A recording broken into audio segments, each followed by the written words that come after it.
life is a silent invitation to choose who you are going to be. When you close your eyes tonight, and when you awaken tomorrow, you are standing at the doorway of infinite possibilities. You have been told that life is something that simply happens to you, that circumstances are fixed, that the world outside dictates the world within. But I tell you, the exact opposite is true. The world within is the only cause, and the world without is its reflection. You are not at the mercy of life. You are the author of life. And if you dare to act as if you are a magnet to miracles, you will discover that the unseen currents of creation bend themselves to your assumption. Consider the magnet. It does not chase the metal. It does not plead for it, beg for it, or strain toward it. By its very nature, it draws effortlessly. It rests in its being, and in that resting, it pulls the invisible into the visible, the unseen into the seen. You are that magnet. Your assumption of yourself, your state of consciousness, is the invisible field that shapes your world. If you assume that you are blessed, if you assume that life yields to you its wonders, if you assume that every day you walk in the midst of miracles, then life can only bring you evidence to confirm it. But the mind asks, how can I act as if, when the evidence of my senses tells me the opposite? How can I believe in abundance when I see lack? How can I walk in joy when sorrow surrounds me? How can I claim healing when pain seems to linger? The secret is this: you are not to consult appearances. Appearances are the shadows of your yesterday's belief. They are not the truth. They are the echo. The truth is your present assumption. And when you act as if, you are not deceiving yourself, you are liberating yourself. If you were to imagine right now that you already are the one who attracts miracles, what would you do? How would you rise in the morning?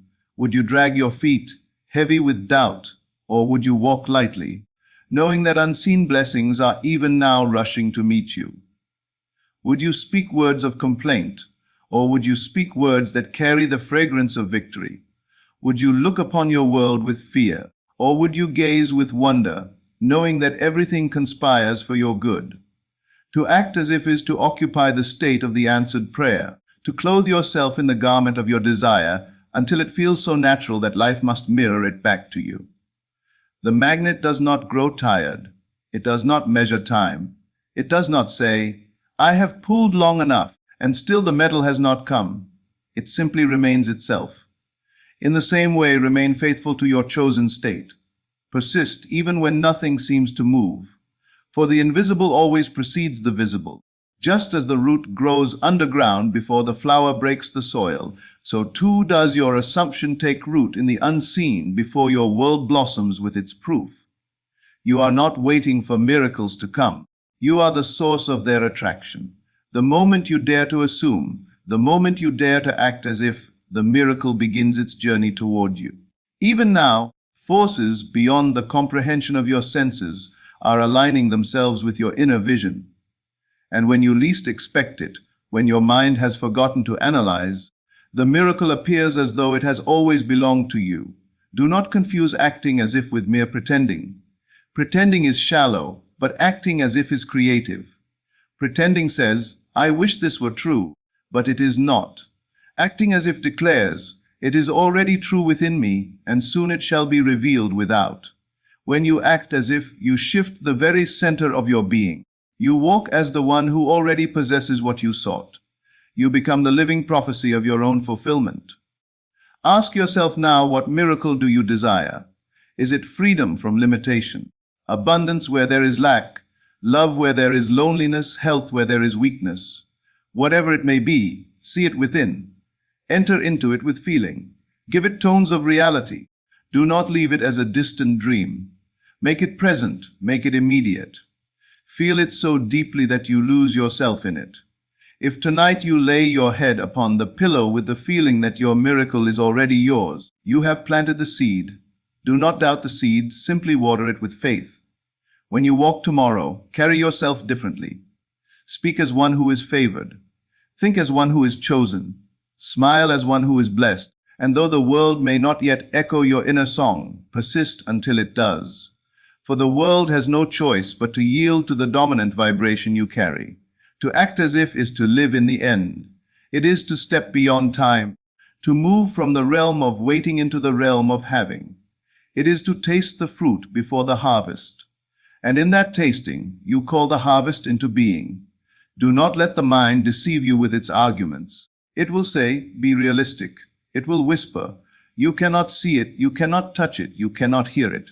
So how can it be real? But I say to you, the unseen is more real than the seen. The invisible state is the parent of the visible fact. To ignore the invisible is to live as a child who denies the seed while demanding the fruit.